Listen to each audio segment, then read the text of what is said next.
Hello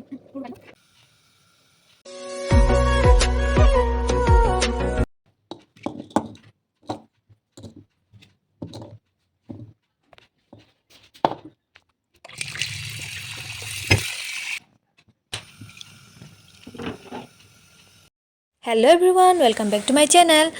আজি এই ডিমখিনি দেখি গম পাইছে চাগে কিহৰ ৰেচিপি বনিব গৈ আছে। হয় ঠিকই ভাবিছে, আজি মই ডিমৰ আঞ্জা বনাম। তো চাই যাওকচোন শেষৰলৈকে, কেনেকুৱা হয় ক'ব। ভাল হ'লেও ক'ব, কমেন্ট কৰিব, বেয়া হ'লেও কমেন্ট কৰিবচোন দেই। আৰু ভাল লাগিলে লাইক শ্বেয়াৰ আৰু সাবস্ক্ৰাইব কৰি দিব। নহৰু আদা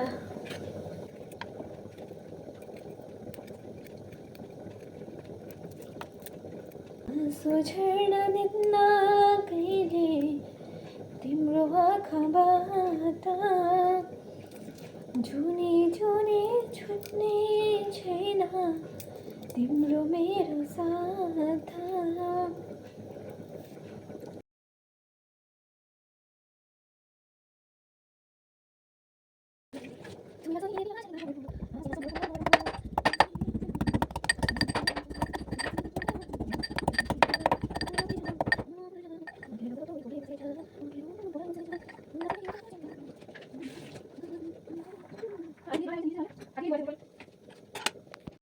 নহৰু আৰু আদা, এইখিনি হৈছে বিলাহী, এইখিনি পিঁয়াজ, গম পাইছে হ'লেও এনেই কৈ দিছোঁ।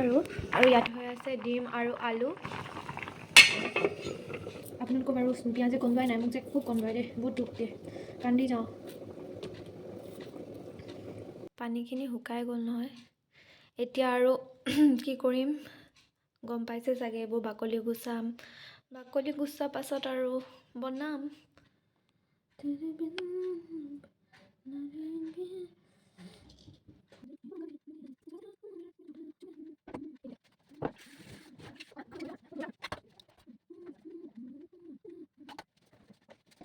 এতিয়া কণী বইল কৰি হৈ গ'ল। এতিয়া হালধি, নিমখ, মছলা কিবাকিবি, ৰেড চিলি দিম। চাই যাওকচোন কি কি দিছোঁ।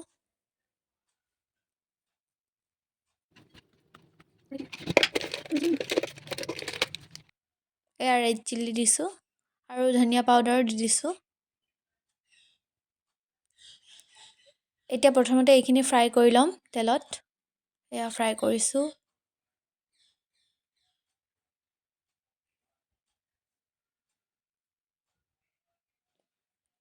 এয়া এতিয়া আঞ্জাৰ কাৰণে মই এইটো কৰি লৈছোঁ, তেল দিলোঁ, পিঁয়াজ দিছোঁ। লগতে যে এই বিলাহীখিনি কাটি থৈছিলোঁ এয়াও দি দিছোঁ। ফ্ৰাই কৰি লৈছোঁ। প্ৰথমতে অলপ দেৰি ফ্ৰাই কৰি গ্ৰাইণ্ড কৰিম।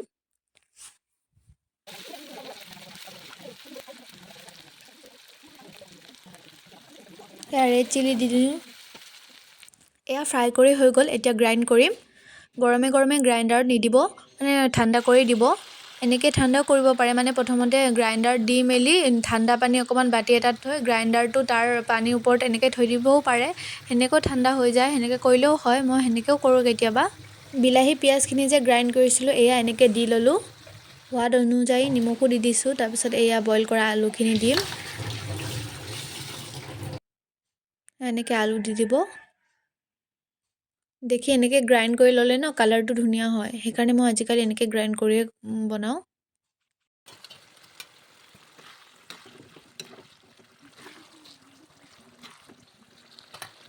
এয়া হালধি অকণমান দি লৈছোঁ।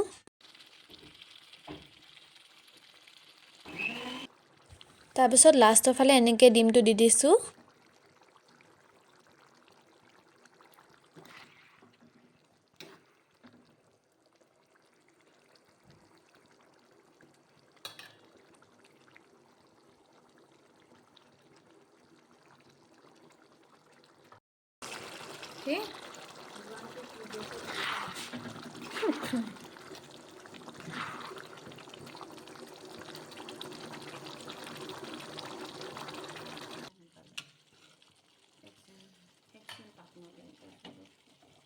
এয়া ফাইনেলি আঞ্জা বনি ৰেডি হৈছে। তো খাওঁগৈ এতিয়া আৰু। Bye bye, love you all.